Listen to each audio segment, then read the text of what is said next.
Hello and welcome to Spectrum News at 12. I am Uyai Anyekan, coming to you live from the beautiful hills of Ibiakuran. Let's take a look at the headlines. Presidency says security architecture under reformation. States warn federal government not to tamper with Paris Club loan funds. Plus, Ukraine to get 13-ton British-made anti-aircraft vehicles. Details of these and more in a moment.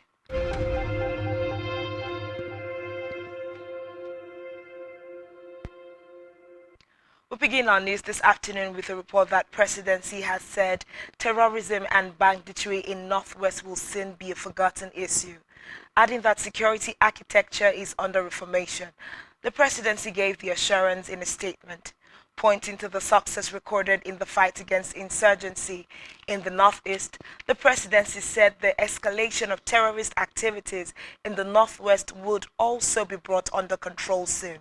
Reports say there is ongoing re-equipment and reorganization of the security and intelligence forces as part of measures to aid in the fight against terrorism.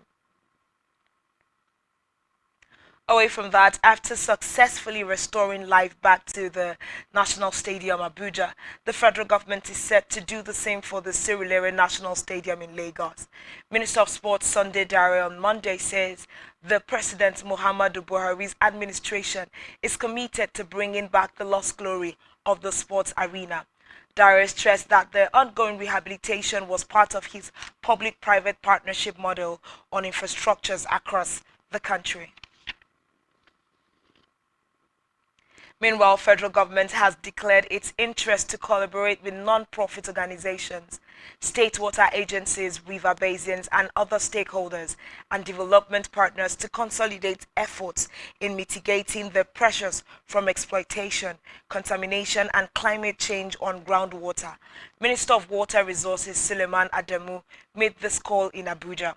Adamu, who was represented by the Permanent Secretary, Ministry of Water Resources, Didi Walson Jack, while stating that groundwater has a huge impact on the Nigerian economy due to its widely domestication and use for agricultural and industrial supplies, said 60% of the Nigerian population depend primarily on groundwater as major drinking source, while over 70% of the people living in the suburbs majorly depend on it for survival.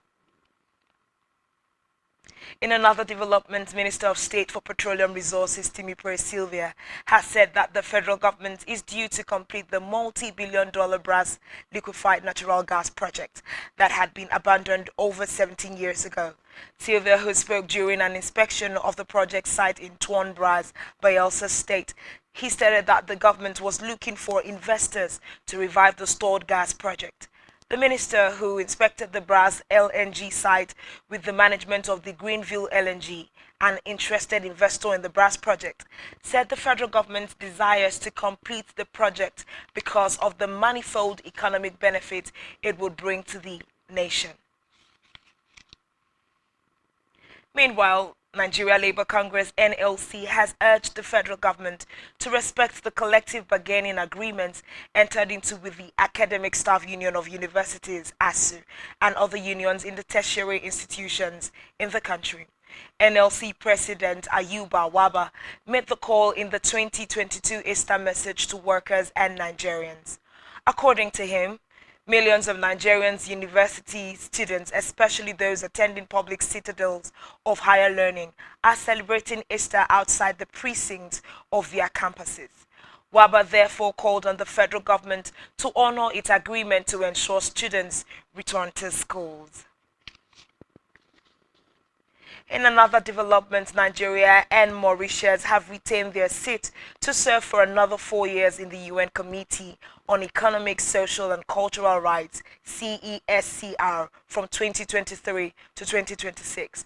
Reports say candidates from the two countries have been re-elected to occupy the two remaining vacant positions for Africa in CESCR. CESCR is the body for 18 independent experts that monitors implementation of the International Covenant on Economic, Social and Cultural Rights by its state parties. Elsewhere, Chinese government's embassy has denied backing the 2023 presidential ambition of Minister of Transportation Rotimi Amechi. The Chinese government, who spoke through its embassy in Abuja, described reports claiming it backed Amechi's presidential ambition as fake news. Refuting such reports, the embassy, which appealed to Nigerians to discard fabricated reports, noted that they have respect for Nigeria's democratic political system and are confident on the capacity of the Nigerian government and people to organize and conduct a successful general election. Away from that, the 36 states of the Federation have warned the federal government not to tamper with funds accruing to them and the 774 local government councils under the guise of satisfying an alleged $418 million London and Paris Club loan refund related judgment debts. Speaking through the body of attorney generals of the Federation, the state said the federal government proceed to make any such deduction, it will be acting illegally and in contempt of their appeal challenging the judgment. The governors gave the warning in a letter as part of their response to a November 11, 2021 letter from the Minister of Finance, Budget and National Planning, advertising the commencement of the deduction for the liquidation of the alleged judgment debts.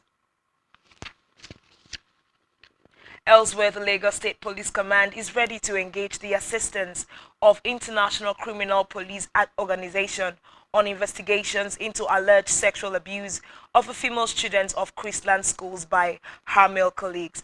The police spokesman Benjamin Hundeyin said the command was taking cognizance of the cybercrime angle to the whole episode and would not hesitate to enlist the support of Interpol should the need arise. Hundeyin said the force was determined to get to the root of the incident, which allegedly occurred in March 2022 when the school took the students to Dubai to participate in the World School Games. He said a holistic and unbiased investigation, the command would be working with relevant ministries, departments, agencies and non-governmental organizations on the case. Away from that, National Board for Technical Education (NBTE) has decried the inadequate fundings of polytechnics by the federal and state governments. The Technical Education Regulatory Agency said the inadequate funding of polytechnics was responsible for the lack of adequate technical workforce in the country. The North Central Coordinator for NBTE, Musa Koko, said this in his presentation at a workshop organized by the Federal Polytechnic of Kwara State. In another development, retirees and workers of the Nigerian Railway Corporation (NRC) have kicked against plans by the management to eject them from their quarters, despite a court order restraining it from doing so.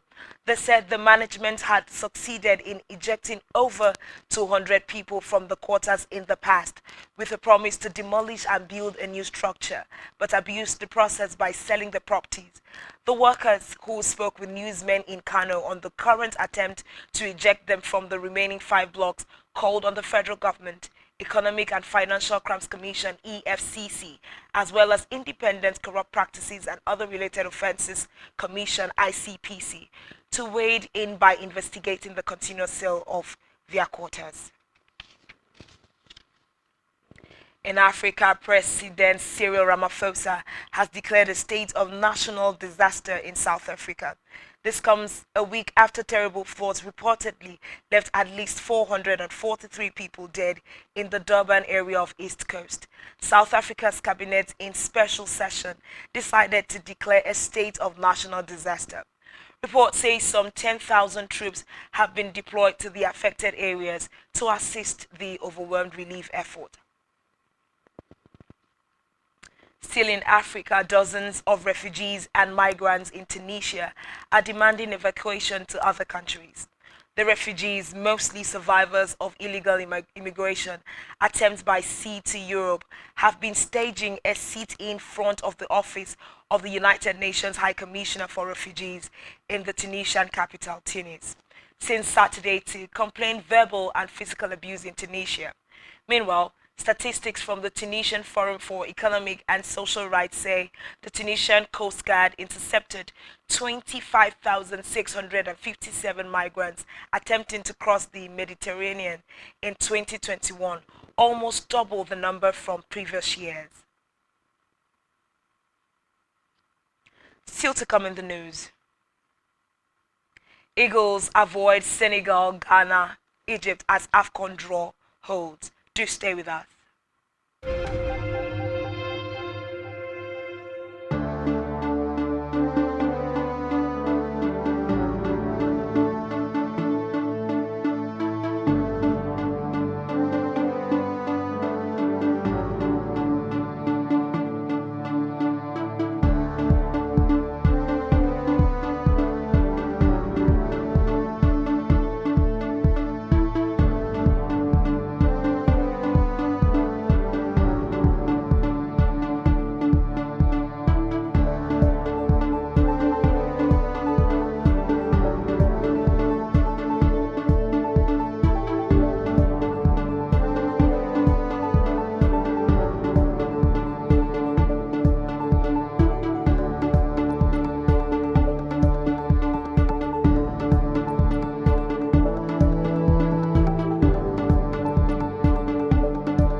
Largest city.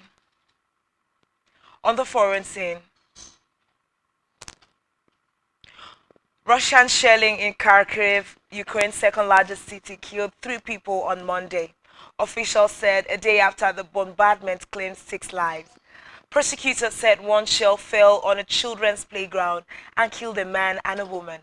The head of the Medical Emergency Center, Viktor Zabazanta, told the Interfax Ukraine news agency that another strike on a humanitarian and distribution point killed 1 person and injured 6 more. Also on the foreign scene, the UK is set to send high-tech armored vehicles with anti-aircraft missiles to take on Russian jets and helicopters. UK Prime Minister Boris Johnson will supply the besieged country the 13-ton vehicles, which only need 3 people to crew them.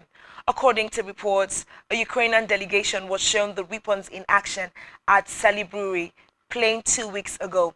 Experts say the addition of the Stormer to the war was the best kit sent by Ukrainian allies yet. Meanwhile, Harry and Meghan have been invited to appear on the Buckingham Palace balcony during the Queen's Platinum Jubilee celebrations. As the prince broke his silence on his secret olive branch meeting with the elderly monarch last week, the Duke of Sussex said it was great to see his 96-year-old grandmother during a quick stop off at the Windsor Castle, where he also met his father, Prince Charles.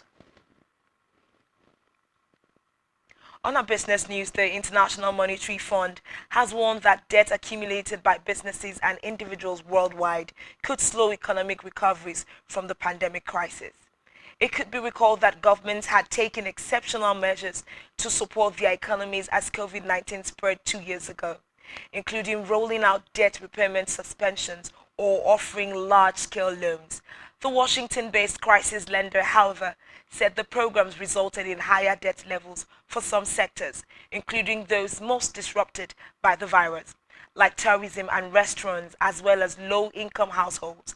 It added that for struggling sectors, governments could offer aid to prevent bankruptcies or provide incentives for restructuring rather than liquidation. Also on business, as controversy continues to surround the introduction of 15% national automobile commission levy imposed on imported used vehicles by the Nigerian Customs Service, car dealers have threatened to close their stores this week. The Nigerian Customs Service had recently introduced a 15% national automobile commission levy on used imported vehicles, a decision which didn't go down well with clearing agents in the country's maritime sector.